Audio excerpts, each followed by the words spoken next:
So yeah, what I want to discuss today is the overview of Season 2 updates. We have this amazing infographic with amazing art, and on top of that, we also have uh, the notes in the game, which are more in depth. And I believe it's cool to compare what we can see here on the screen with what we can see in the game. So let's go through it. So overview of season 2. I'm very excited for season 2, and I know quite a lot of people are as well. You know, fresh content, fresh things, and we can see that we'll have new island sandbox and seasonal storylines, enhanced exploration mechanics, and local quest challenges. On top of that, we'll have 3 new damage type and elemental affinity combinations. That's further down there. Okay, so we knew the affinity combinations will change. So we'll have new benefits, hero pools, and mount system, right? So before we go any further there, let's see what we can get. Well, because obviously on top of that, we will also have merges, and they're quite important. So let's see which servers will merge. Right, so as we can see, there's a server merge preview here in the game. There's also a few information, so it's good to compare both of them because the ones in the game are more in depth. Because obviously you can only put so much information in the graphic and pictures. So they're grateful for continuous support of Silent Gods, and they are excited to announce the highly anticipated season 2 is coming soon. In the new season, we plan to merge servers and transfer player data on 15th of December. So server allocation will be based on each server player activity and strength as follows. So they took into consideration the activity and the strength of the servers. So in theory, similar strength servers should be merged together. And I don't know about any of those servers. Chaos Clepsydra 1, I think this is like closed beta. I'm not sure about Fountain Entrepreneur. But anyway, let's move to the server that matters for me. So that will be Chaos Clepsydra 6. We will be merged with 2 servers, Fountain Entrepreneur 3 and Fountain Entrepreneur 6. If you're playing on those servers, please reach out to me so we can compare the rankings and see if it's true, if it's similar strength. Hopefully none of these servers is like, season 0. That wouldn't be fair to my server because we are not really big spenders. But yeah, we will be playing in Crescent 6. So that's what will be merged. But on top of that, there are a few notes. After the server merge, the active players on each server will be significantly increased. So that's common sense, right? But this will help the alliances overall. Now, the coverage and contents of rankings will be substantially improved after the server merge, and the mounts will be included in the rewards from 150 to 300. Okay, so they're giving us more rewards. So basically, 300 players will get the mounts in the next seasons, which is good because most games, when they merge servers, the rewards stay the same, and people leave because they can't compete anymore. And they will do the utmost to relieve the anxiety brought by the potential intensified competition among players by all means. So either they will increase the rewards or keep the rewards similar between the ranks, which is good. And the server allocation is based on each player activity and strength, and they will also roll out the server transfer function. It's not available yet, but they will, allowing players to transfer to other group servers that merged on the same day. Okay, so if you don't like what you're receiving, you can change, you can play with your friends now. Okay, now is the time to do it, but we don't know much about it. And the season entitlement will start at this new season server. Once the season settlement is completed, the new season and servers will open. Okay, and now we go to the seasonal content. As they say, it's a brief introduction, but it's actually quite good. I mean, we can learn a lot from this patch notes. So let's go back to this website here. Right, so what we get in here, we're getting a legendary, well, okay, so this is a little bit confusing here.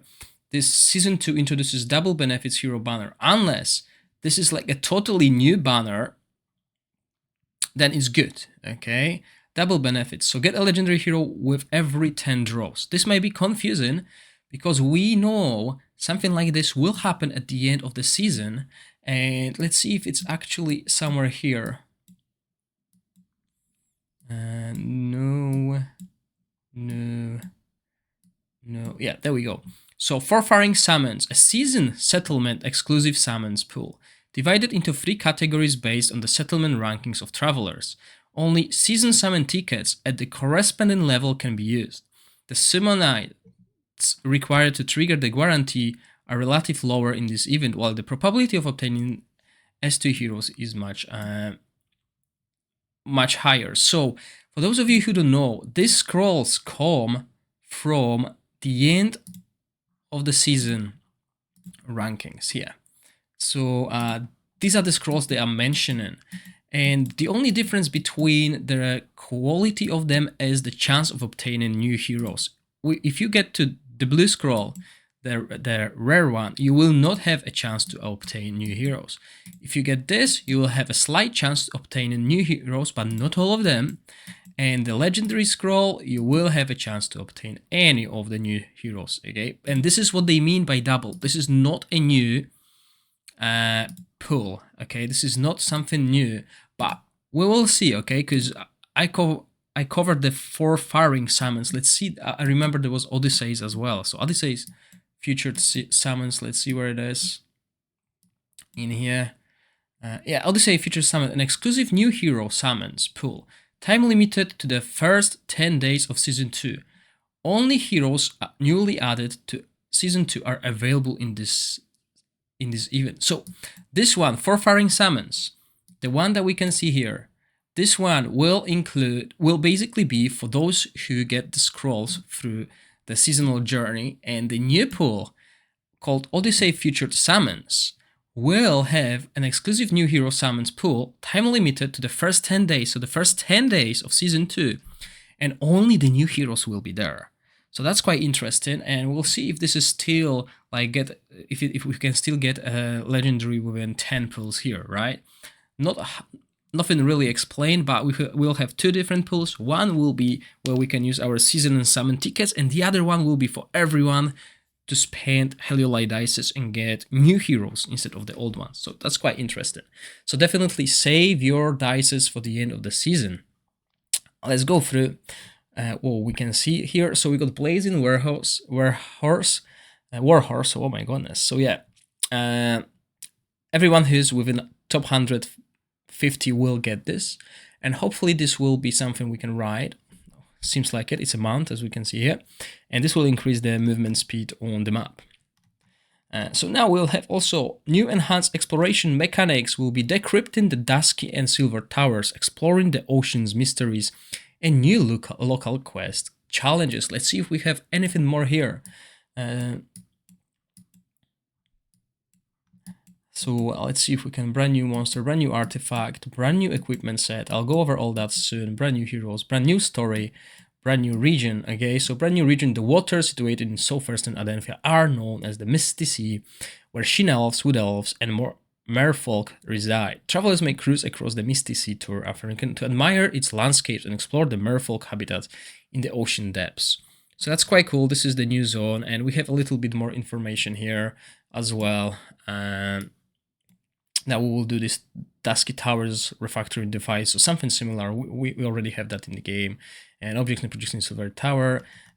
So new adventure, and I mean, look at this picture. It's just amazing. We'll explore the Elvis past, the Two Towers crisis, and secret of the Outland Silent Gods. Uncover the deep mysteries of Adenfia, and we'll have maritime navigation. So we will be traveling the seas, which is quite cool, and we'll also go into undersea exploration. Now we will also, and it's mentioned there, have a chance of recruiting this new race, basically the mermaid. Okay, they might be just enemies, but it says to your team, so maybe they will be recruitable. That's quite cool because Nagas and stuff are amazing. So we'll have new race available. Let's see if we can find more information in the game about it. So yeah, brand new story. The Silvery Tower and Dusky Tower stand erect to the land, constructed by Sheen Elves' ancestors. As of late, however, destruction befalls the Dusky Towers for a reason unknown. The anomaly induces the imbalance between the two towers, inducting the invasion of Inquitum into Aferakarin. For the sake of maintaining order from being overthrown, you, the mighty traveler, will embark on a frail invasion in Aferakarin. Okay, so yeah, brand new heroes. Okay, so this is what I mentioned there. We'll have brand new heroes. Let's see if there's more information about this. Brand new equipment set, so that's later. Brand new monster. Okay, so maybe this is. So we'll have brand new monsters here. A new Feymander boss whose skills inflict stackable and undispellable spider spawn that decreases the healing amount with a certain probability. Megatorque, a new otherworld exploration boss, a giant robot whose skills grant itself stackable and undispellable overheated that periodically deals damage to all enemies, and all 8 new dungeon bosses will be upgraded. Brand new skills and mechanics are awaiting travelers. So we can see the new bosses here on the picture. So this is the robotical one, and look at this one. They look amazing. So we'll see what strategies we need to do to conquer them. And now we also have these new 3 types and damage types. But before we go there, let's look. Yeah, the infographic says about these heroes. Let's look into the game, what we can see. So we could see that there will be around 30 new heroes added. Over 30 new heroes will be added, among which are 17 legendary heroes. So 17 new legendary heroes, that's amazing.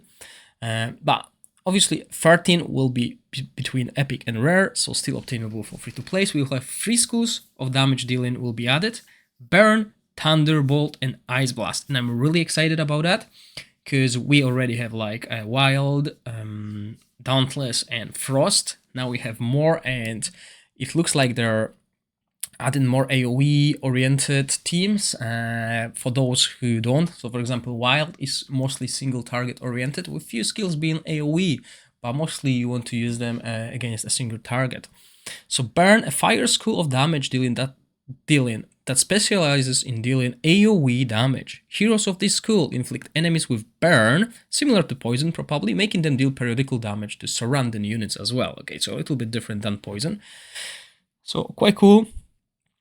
Thunderbolt, a lightning school of damage dealing that specializes in dealing AoE damage. Sorry, it's early in the morning. Heroes of this school inflict enemies with electrocuted, periodically dealing damage to affected units by generating lightning chains.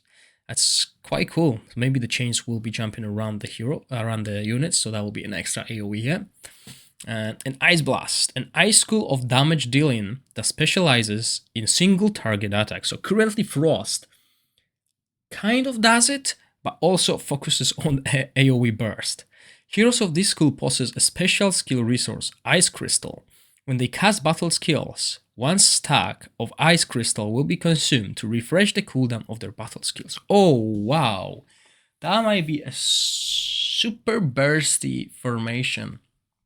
Nice. Okay, we will see how can they get this Ice Crystal, but that looks amazing. That looks cool, right? And probably those new heroes will be there. Okay, so maybe mermaids will be like the Frost one. Okay, so anyway, we covered the bosses and obviously new damage types, so you can start creating your teams, right? You can start theory crafting what you're gonna use next season. And as we know, this season 1 we have Fire and Poison, Ice and Ice and Necro, and Radiant and Lightning. So previous season we have like Radiant and Fire, so I was expecting that to change. And guess what, guys? My guess was actually right. It will be Fire and Necro. I'm not sure if that's a good combination. I mean, for the Wild team, there's... well, might not be... We'll find out, really. But, you know, I'm not really excited about that. I'll probably still use like mostly Wild team if it's still viable, and the Vortex will stay the same. Frost and Radiant, I believe this setup again will suffer from attack penalty unless we get new heroes who can do it, because so far Frost is really struggling with attack penalty, and so is Radiant. And then Poison and Dauntless. So Furbuff in Dauntless team. That is kind of exciting. And also, as Boogies is saying, perma invincible from Zephy and Ogok. So this will be interesting combination. Maybe we'll get a few new heroes here. We'll see. But also 3 new damage types introduced. So we can see these heroes here. We could meet few of them in the game. We could meet that pirate. We could meet him. We could meet him as well. I don't remember him quite well, but from what I can see here, Few of those heroes we've seen in the game, few are looking like new faces, and obviously it's not all of them. These are the only new damage types, but we expect to get few others like this vampire lady for the necro team that we could meet in the campaign and others. So yeah. And now, another exciting thing, long lost sea treasures, equip yourself with brand new gear and artifacts. So yes, I'm really excited about it because we will have new artifacts and new equipment sets. So I'm not sure if all the old equipment stays or they will be replaced by this, but we can see that we'll have Inventor's Inspiration. Each time a battle skill or an ultimate skill is cast, the wearer obtains 1 stack of damage bonus. There is an upper limit to the duration and the stack number, right? Abyssal Curse. The indirect damage dealt by the wearer ignores a certain percentage of damage, so, you know, we got something like that. Emperor's Might. The wearer deals increased damage based on the difference value between the wearer's attack and the target's attack. The maximum damage is bonus 50%. Wow. I wonder if this is set. It says only brand new equipment set, okay? Maybe some of them are actually, like, you know, artifacts, but definitely this will change how we build the teams, because, you know, right now we're using Gambler on these multi-hit units, but we'll see where it gets us. When the wearer successfully inflicts a debuff on an enemy, all allies gain extra but unstackable attack that lasts for a certain period. Okay, nice, interesting. After casting an ultimate skill, the wearer heals the ally with the lowest percentage of HP. Ooh, Mona Lisa's Blessing. Right? Oh, that was just the equipment set. Sorry guys, there's the new artifacts, but nothing really specific. We'll have 14 new artifacts, including 3 exclusive. So yay for those heroes, probably the new heroes, probably from one of this damage. So we'll probably have like 1 burn, 1 thunderbolt, and 1 ice blast exclusive.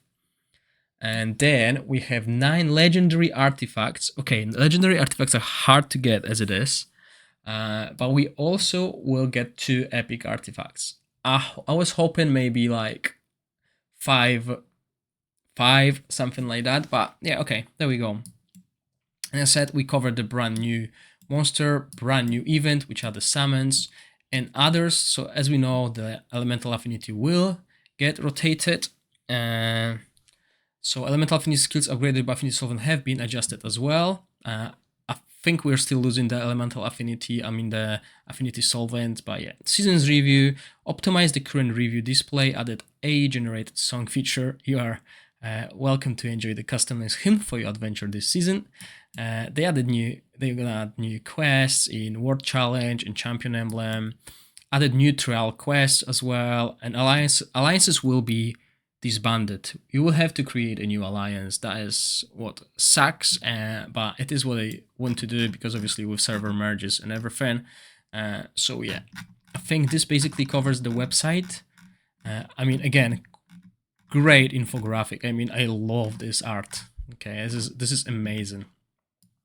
So let's go back to the in-game. What else? Added new feature including leader, impeachment, alliance invitation, and offline chat. Optimize the gameplay of Alliance Duel. The alliance experience has seen all around upgrades. So yay, they changed the alliance experience. Hopefully they will also change the rewards in the alliance shop because they are not really good. They optimize the languages and interaction display of certain graphic text and other accessibility adjustments and optimization. So yeah, I'm really excited about it. Obviously there will be more infos coming, and yeah, I'm really looking forward. Tell me what you guys think. I hope you enjoyed the video. If you do, please click the like button and consider subscribing to my channel. As always, thank you for watching. Stay safe. Bye.